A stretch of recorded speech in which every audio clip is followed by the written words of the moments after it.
Hello, I'm David Neumeister, and I'd like to tell you a little bit about Windham Aging. Windham Aging is an organization that's a volunteer group. It's been in existence for coming on 3 years. It grew out of a nonprofit board meeting at Thompson House. I was sitting in that meeting, and I was hearing about our neighbors who were applying for admission, and they were coming at an increasingly older age. They were coming with more morbidities. They were coming in a way that they required more nursing care. They required more time per patient per day. And it was getting increasingly difficult to meet the needs of our neighbors when they came to Thompson House. We came out of that meeting, three of us, and we stood under the portico there in front of Thompson House and said, what is this going to be like in 5 years? What's it going to be like in 10 years, 15 years? Is anybody looking at that?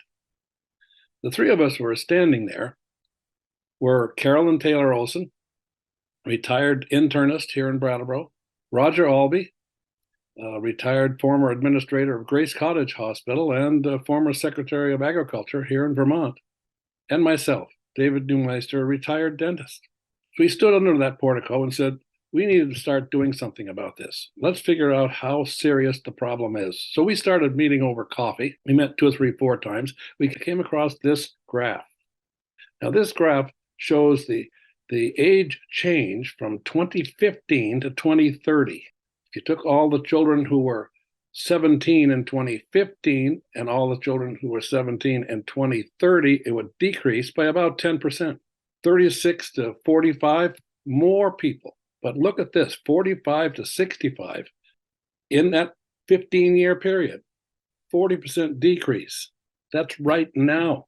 And look at this, over 65, boom, 130% increase in the 82-year-olds right now. We decided that we needed to get more people into the conversation. We added Chris Hart from Brattleboro Housing Partnership. We added other community organizations. We began meeting monthly, asking the questions. What can we do to be ready? We want Windham County to be a great place to age. We decided that we would break our question and our issues going forward into categories: transportation, housing, disease management, and wellness. We held off on workforce and income stability because both of those really cross all those other areas, and we wanted to have those areas sort of done before we started into workforce and income stability. But those are the 6 topic areas that our collaborative effort is working on. We are not an agency. We are not a service group by ourselves. We will not initiate anything ourselves as an action. We educate, we advocate, and we encourage the action of others. The next thing we did was try and find information specific to Windham County. Windham County is the oldest county in Vermont. Vermont is the second oldest state in the United States. So the problems of aging are more difficult and more challenging in Windham County than anywhere else in the state of Vermont. This was done by the Labor Department. This is aging between 2020 and 2040 in our county. This is the 2020 number of people in 60 to 64.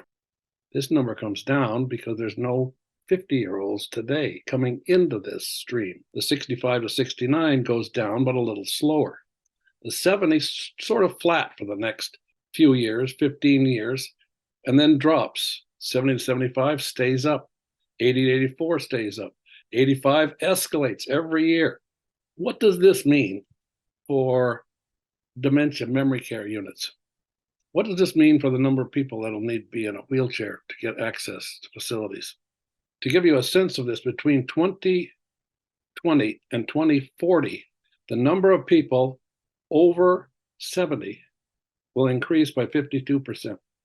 What that means in numbers is, 2020, we have 7,000 people over 70 in Windham County out of 43,000. 2040, we'll have 10,500 people.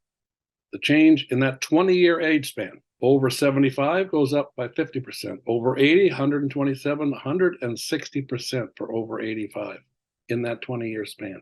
Just imagine what that means for your community, what that means for people driving at night or in the snow. and how are they going to get to a doctor's appointment? People on dialysis, and where are our workers going to come from? We decided what we'd like to do is do our own project, Windham County, 44,000 people out of 650,000. We're focusing on one small area, our group, the collaboration. We also decided that we would start in 2040. And we would say, if it's 2040, what would be necessary to meet the needs in the 6 categories we've identified? How do we meet that need in 2040 with the population that'll exist at that time? How will we meet the transportation needs so somebody in East Dover can get to the hospital for a doctor's appointment or to a grocery store when they need to go? And what will be the housing needs of those folks in East Dover when they can no longer live in their home? We've identified outcomes in 4 categories. We're working on workforce and income stability. We'd like to share some of that information with you because we think it's important that everybody understand the changes ahead and how to get there. We're grateful for you being here tonight. We look forward to the discussion. Thank you.